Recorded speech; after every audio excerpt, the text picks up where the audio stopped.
All right, students of A Lady Named Pearl Modeling and Leadership Academy, welcome to another edition of Model Talk Tuesdays. Today we have an amazing guest with us today. I had the pleasure of meeting her a couple of weeks ago, and as soon as I saw her, her beauty striked me, and then we got a chance to talk a little bit. So before she comes on, she's setting up her background. Let me get this light together. Mila is Miss Miami Beach 2024. She's joining us today for Model Talk Tuesdays. I'm looking forward to hearing her inspiring story to the crown. And she also recently competed in Miss 2024 Florida USA pageant. Jamila, also known as Mila. Mila is a passionate advocate for human trafficking awareness, and she's a multi-talented singer and songwriter. Her song, her song It's Mother's Day was featured on Sisters of Vengeance film. So please help me welcome the beautiful Mila Bea to Model Talk Tuesdays. How are you today, Mia? I'm doing well, thank you. Awesome. I'm so happy that you were able to come onto the platform today to be a light to our students, to share your experience. As I was mentioning to the students, as soon as I saw you, you just struck me. You almost look like a Barbie to me when I Thank saw you. you to be, yeah, I was like, oh my gosh. Okay. So, Mila, tell us, you are 2024 Miss Miami Beach. Yes, and I am, Congratulations. thank you. And I am excited. I was so honored to be able to represent the city of Miami Beach because I was a resident. When I finished high school at 18, I did move into the city of Miami Beach, and that's where I started to learn to be a lot more independent because I was fresh out of my parents' house. Okay, so you moved to Miami Beach at 18 years old. Yes, I Okay. did. Okay, so tell us, how did you get started in the modeling industry? So I love reading. I love movies. I love music, and I love older music. You know, my parents are much older than me, so I was born in How old was your mom when she had you? I would say she was probably like 28 years old, and my dad was a bit older in his mid 30s. That So girl, anyway, my I mom when had she the was influence I 40. had from both of them is different. I have a huge love for the arts, and both of my parents were involved in the arts. They both danced ballet. My mom actually came Hmm. to the US. She immigrated from Haiti on scholarship to Alvin Ailey. She Wait, didn't wait, wait, wait, wait, wait, wait. Stop the presses, Mila. Stop the presses. Your mom is a diva ballerina? My mom was a diva ballerina. My mom was the queen of carnival in Jacmel, Haiti. So a lot of this that I'm into actually just, I think it runs in the family. That is so wonderful to hear. And to hear that she got a scholarship to Alvin Ailey, which is like one of the most prestigious African American dance companies in the world. Yes, and it actually happened 6 months before he passed. But one of the reasons why my parents are so big and have always been big in my childhood and well into my adulthood about me following my dreams and, of course, education is because my mom didn't actually go. She ended up going for nursing. One of her parents said, "What are you going to do with dance?" And she ended up going for nursing. So later on in life, I was born in a hospital that she worked in Kendall, which is South Miami. You know, something similar happened in my situation in my life. As my parents are Haitian as well, we're from Jacmel.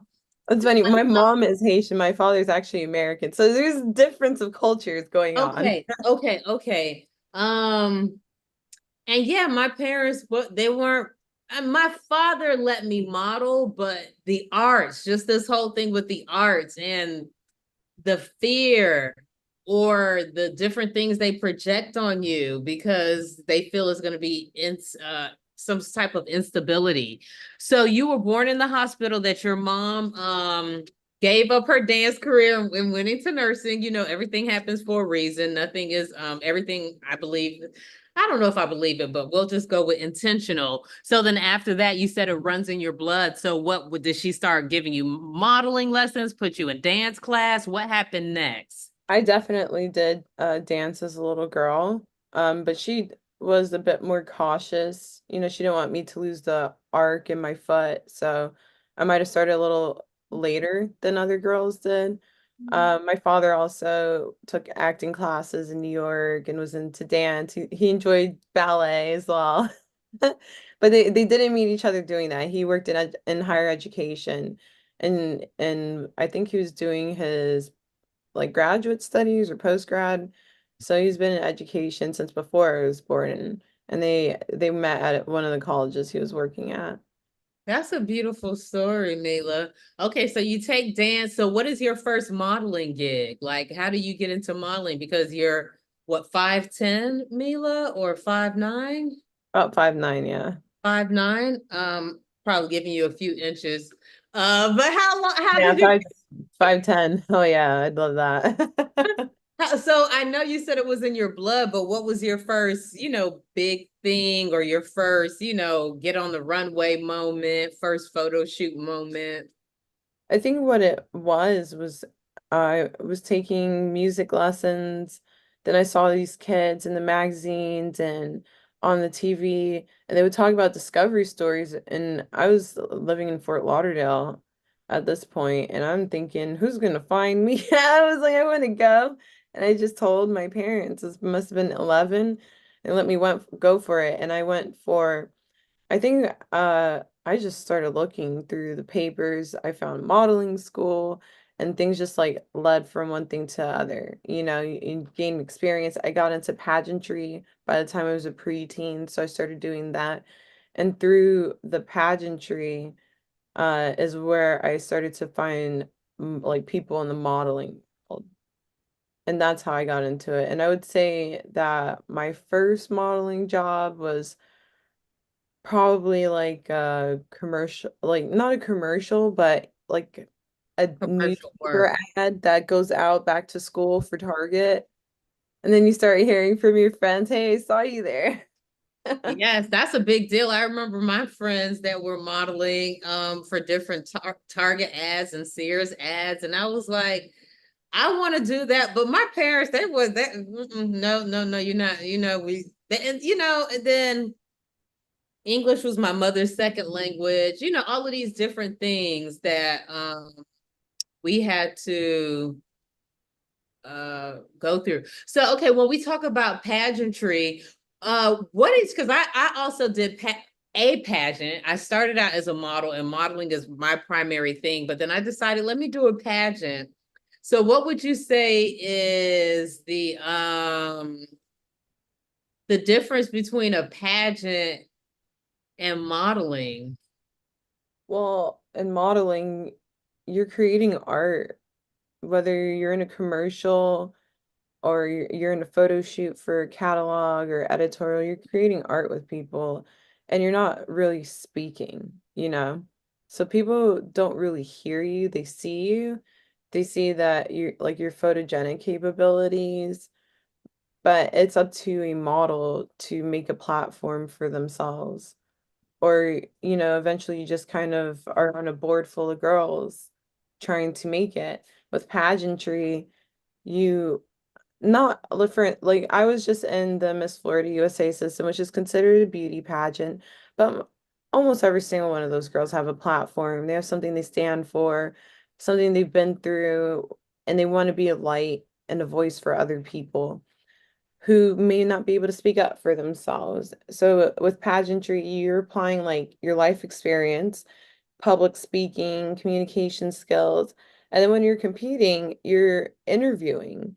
That's like the first thing you do when you check in that morning, you're interviewing with the judges. You're giving them your personality and who you are and however long that length of time is. And then from there, you're hanging out with the rest of your girls. So people want to see how you interact with the rest of the population.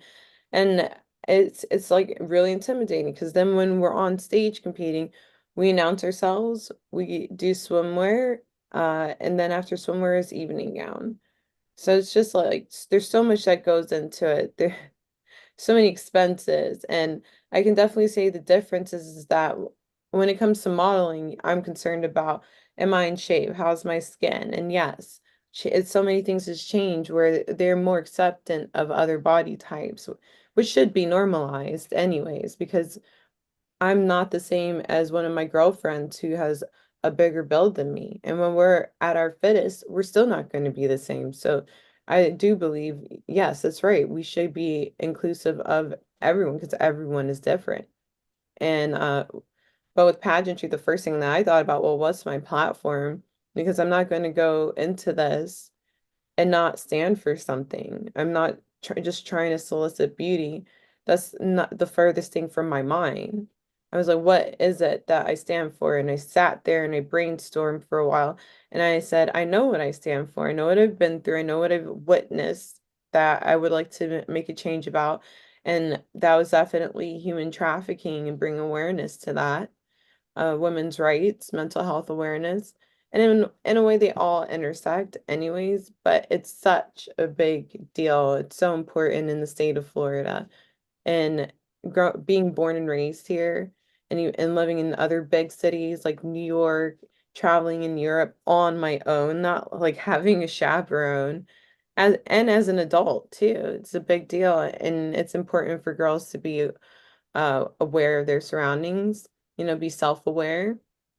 It doesn't matter how you feel about yourself, someone else may be watching you.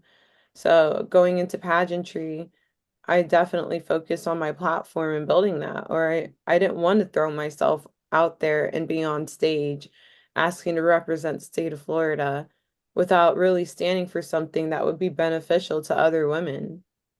Like I we're, think. Mhm. no, go on. No, I didn't. I just love everything that you had to say with that, Mila. I was gonna, allow you to keep going, but I said I think it's time for me to interject and say something at this point. But I think it's really powerful that you're saying that you wanted to stand for something, that you have to stand for something in pageantry. You're being interviewed. So yes, from my perspective, and then I want to talk about your platform of human trafficking. But modeling came easy to me in a sense, and all I had to focus on was, as you said, just staying fit, making sure my skin was on point, uh that I had a strong walk, which came naturally. Um, and that, I got along, good demeanor. And I would just show up, and then we would have the dressers in the back when I was with Ebony Fashion Fair. The one thing they did make us do is our own Oh, I makeup. love that. I used to love reading that part of the magazine. Yes, yes. So I was an Ebony Fashion Fair model from 2003 to 2004, which was such a blessing for me. I got a chance to travel the US, Caribbean. Um, Yeah, so for us, it was just 5 shows a week. We're in the hotel at 6 o'clock. We got to be on the bus. 7 o'clock, the show starts. Then, we go back to the hotel. We wake up at 8 in the morning, go to the next city. Mila, doing this pageant. And this pageant was actually for hair because I've never been necessarily a pageant girl, just because I guess I felt that I didn't grow up in that. And it just felt so far from me. I didn't either, but I Yes. also didn't grow up in modeling. Like you have to learn. Yeah. And I felt like for me, modeling, and maybe it's just the illusion that I grew up in the 90s, it was still very not as diversified as it is today. My parents may have not had the budget to afford the applications, to afford the dresses. Whereas in modeling, if you were thin enough and you had a strong walk, you pretty much could get in. But I felt like pageantry had a bigger cost to it. And that's gonna bring up my next point. So when I did this pageant, the dress, the suit for the interview, the talent look, all of these different looks I had to put together out of my own pocket or with sponsors and different things like that. And then just the amount of energy So I have a whole, I love pageant girls. I think pageant women are well rounded. I would say best all around, for pageant women. So congratulations to you to be for being crowned Miss 2024 Miami Beach. As I heard you speak, and I said, okay, I can, yes, yes, yes. I see the alignment with this. So tell me more about your platform of human trafficking. I know you said you decided on it. Because it was something personal to you. I know when I lived in Atlanta, Georgia, that was a huge thing in Georgia because of our airports and different things like that. Could you talk a little bit more about human trafficking? And then, since we do have some younger models watching and some older models watching, you talked about going to Europe. I had a couple of friends go to Europe on their own. How do you navigate let's talk about human trafficking and how you navigate as a model globally? Just a little bit of that. Well, my first introduction to human trafficking was as a child. Nothing happened to me, but my parents spoke to me about it. And I used to feel like I'm gonna go to New York. I promise you I'm leaving when I'm out of here. When I'm an adult, I was like, I'm going to New York. And I love New York. And that's exactly what I did. So my dad listened and he started to start showing me, certain movies, or we'd watch like crime shows. And he wasn't trying to scare me out of anything, but he really wanted me to learn how to pay attention. Like there was a time where we were going to what was then the American Airlines Arena for Miami Heat game, and I used to love having my headphones on. And with that, he he came up behind me and scared me. He's like, "You're not ready for New York." And I was like, "Oh," because I wasn't paying attention. And we were walking this crowd of people. And I was a little girl, someone could have just snatched me, and I was gonna be like, what?" Because the headphones were in. So then I saw articles as I got older, about like promoters and nightlife and how some of them have a hand in it. And then I became of age and I saw it.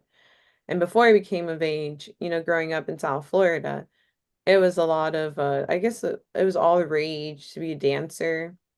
And there's a lot of like m music around that. Never was an exotic dancer. But there it became like heavily promoted to us as we were becoming of age. Like everyone was like, "Oh, you want to have boobs like this and a butt like that." And meanwhile, the people saying it to you don't care about you, don't know you or anything. And there was moments where, I was always allowed to walk around the neighborhood, so I didn't take the city bus, and I would have to run from cars. And I didn't know who was in that car, why it was slowing down and backing up. But it was a friend and I, and we were just like run. And we were only right around the corner from my home. So all of that, and then going into modeling, and then meeting other models who and seeing, promiscuity and drug use, and then things don't make sense. And nothing makes sense if you're going out and drinking. Like every young kid, adult, college age, that's what they do. They go, they have fun, they're learning to be independent. But what I started to see is that people want you to overindulge. And all those new girls on the scene, they want to go after you before you can even make it anywhere. They are trying to, it's like they're trying to like attach themselves to you like a magnet. And maybe it seems like you're the coolest. So let's invite you out to all these amazing parties and stuff, maybe your friend is not the coolest, so like we'll see you around, but we'll take you more. And then it's just like it becomes deep underground, if you're not careful, from what I've personally seen. And when you're a girl and you're trying to be independent, and I say young girl, like for people under like 20, because that's how people see you. They see you as a little girl. It doesn't matter if you're paying your rent and you're living on your own. They want to know if you're alone and if no one has your back. They want to know how vulnerable you are. And for every person that saw that I wasn't as vulnerable as they left me alone. Like, because people really are looking for an easy target. And I'm not trying to like hurt anyone's feelings if they've ever felt like an easy target. But when I say easy target, I mean someone unsuspecting, Mhm. someone who thinks that everything is like mutual or kosher, that you guys are actually friends. Like that's the weakness. Someone and I've been so unsuspecting, and I've had people run to me and be like, "Don't drink that drink." Someone, because it was in my hand and someone just put something in it. And I thought I heard something or felt splash and looked, but I wasn't sure because it was in my hand. Like people will do very strange things. So I chose human trafficking because not only did, I've ran into strange people, but I met a girl who almost got re-trafficked into Europe, and she was from Europe. She wasn't trying to stay here past her visa or anything. Like, like, and we were around the same scene and we'd hang out and party around the same people. But when she told me her story and just knowing like who was involved, and I didn't know all those persons, but it shocked me because she was like, I didn't come here to immigrate, came here to work and go home. And she went through all the stuff where they stole her passport and maybe she was, she thought she was in an environment where she was comfortable to hang out and drink and party with these people. And, if she drank too much, like someone had to come and save her. Like then you don't know who's who. And it's very strange to me because I think that we're a first world country. It shouldn't be happening, but Florida is like the third top state in the United States for human trafficking, with Miami being in the top 5 cities, if not number one. And that's highly alarming. Like, we're supposed to be a great state with a lot of freedom, and it seems like a lot of freedom's being taken away. Just seeing on cameras that, children are running in the morning because someone's lurking around the areas, where they're going to school. Like this is a real thing happening right now. And I had an instance when I was 12 years old at a school fair in middle school. And I was just wearing like a strapless top, no belly out, and jeans. This is probably like 2003, 2004. And this man comes up and takes his hand to my behind like this and grabs me and laughs and walks away. And I never felt more violated in my life. And I just thought, like, does he even know that I'm like 11, 12 years old? And I was like, does he know I'm like in the seventh grade? And I went and told like it might have been the sixth grade, but I went and told some eighth graders at the time. Yeah, it probably was the sixth grade. And one of the guys I'm still friends with to this day, he was like, man, I would go fight him, but he was with so many other dudes. And I was just in pure shock. I went home, I got in the shower, I cried. I felt so disgusting. I never knew who that person was. I never seen him in my life, but he had the audacity to go and do that. And I really wonder, I was like, did you know I was an 11 or 12-year-old girl at that time? Like people don't have boundaries.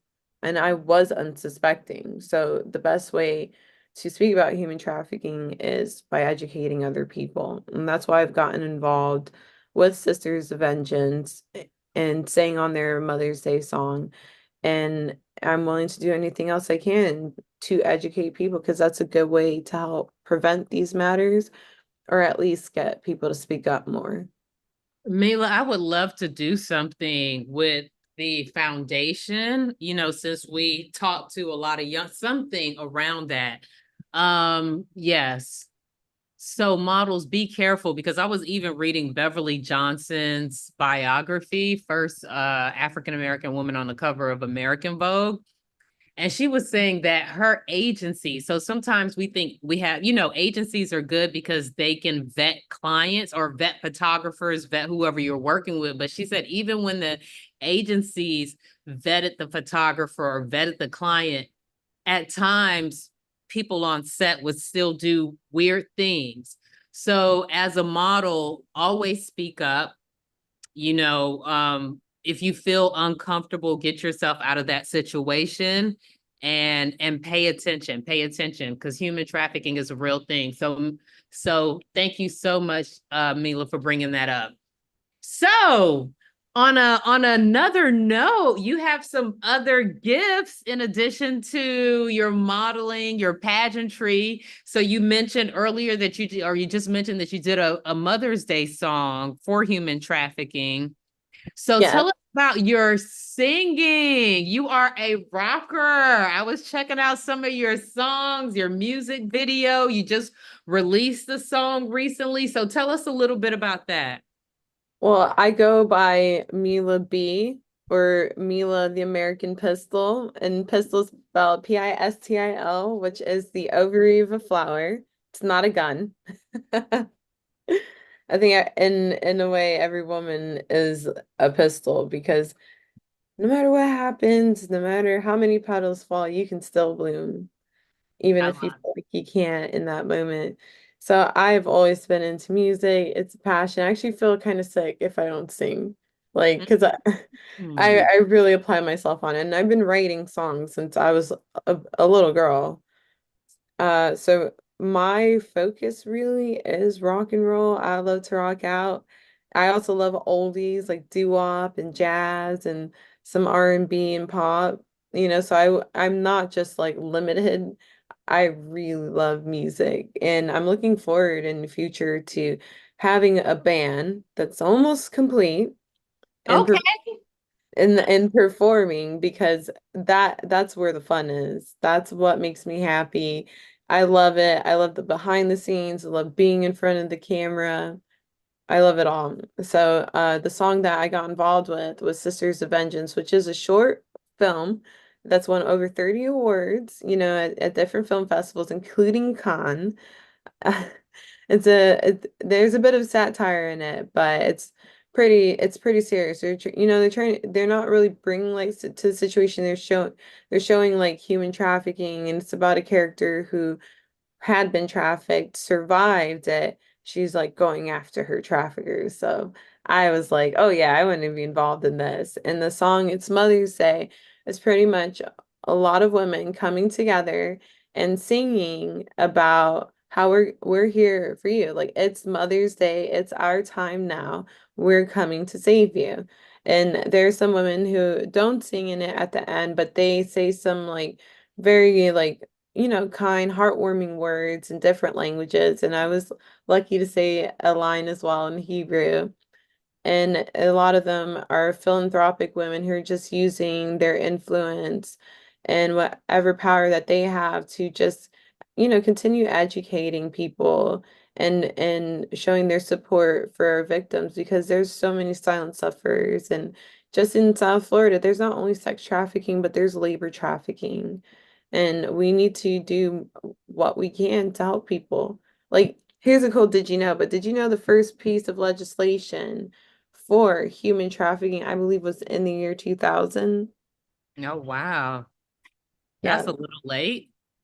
And I'm going to just pull it up real quick, but I just want to share this with you guys because it does sound like it is shocking, but this is how you know that we need to do more. So the Trafficking Protection Act of 2000 gives elements of human trafficking and ways to address it. And there's three P's, which is prevention, protection, and prosecution.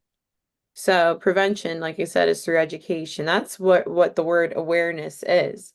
You need to know what it is, and I once saw this in an interview, but it is hard for people mentally to make the switch to understand like yes, it's true. Human trafficking happens. There are kids being trafficked. There are people really going through this serious issue because it's creepy. It probably brings chills through any adult's bones knowing that there's a child that they can't rescue, even though they don't know that child.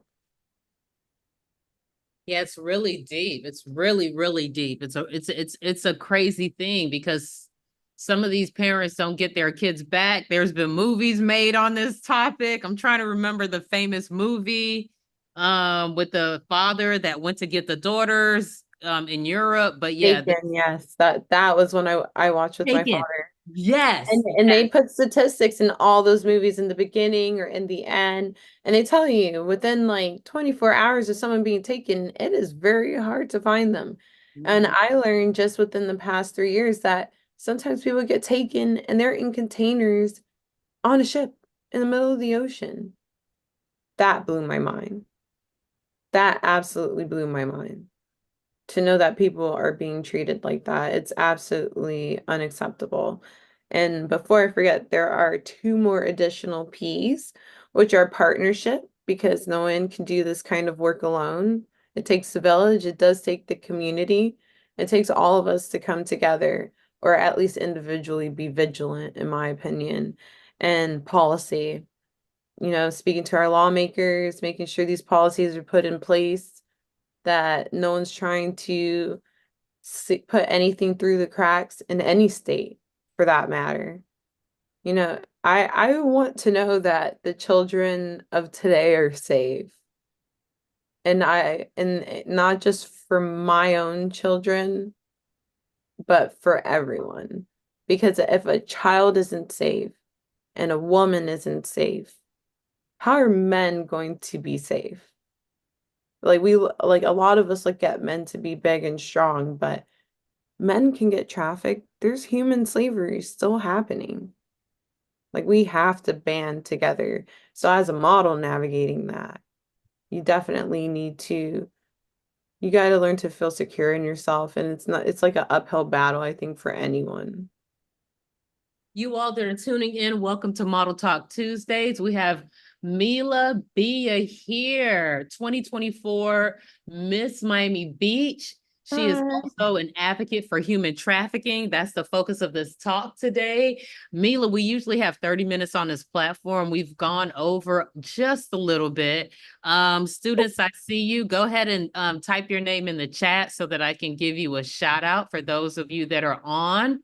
And then Mila, the students have to do a paper, discuss 3 points that you just that they learned from you.